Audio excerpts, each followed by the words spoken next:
Hello mga kamamshi, samahan niyo akong magluto ng aming hapunan.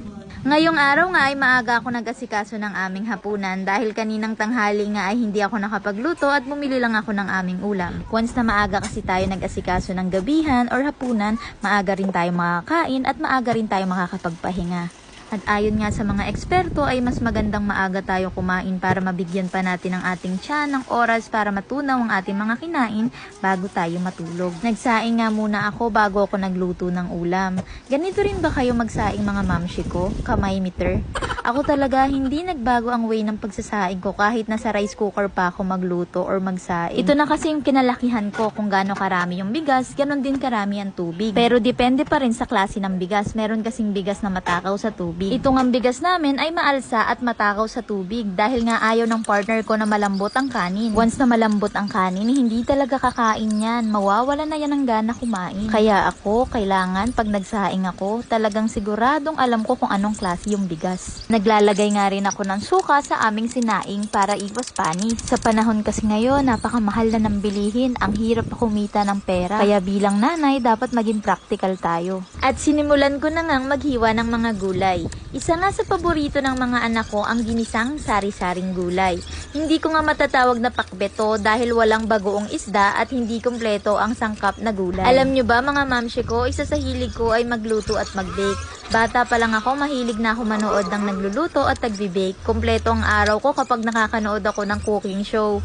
Pero alam nyo ba mga mamshi ko, mas lalo akong nahilig magluto nung nagkapamilya at nagkaanak ako. Iba rin kasi yung feeling na pagsisilbihan mo sila at nakikita mong satisfy sila sa mga kinakain nila. Bonus na lang yung marinig mo na, "Mami, ang sarap ng luto mo." Bart, ang sarap ng luto mo. Tayo naman kasi mga nanay, kahit sa simpleng salita, simpleng bagay, masaya na tayo. Ang mahalaga sa atin, masaya yung pamilya natin. Kaya nga tayong tinawag na ilaw ng tahanan dahil tayo yung magbibigay ng liwanag sa ating mga pamilya. At bago pa nga tayo magkaiyakan mga mamishi ko, ay tatapusin ko na tong voice over ko. Kayo nang ang bahalang manood kung paano ko nga niluto itong simple and healthy ulam idea.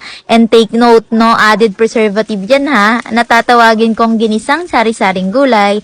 Ayun lang mga mamshi ko. See you on my next video. Always remember that God loves us. Bye!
Nakain kami ng bako.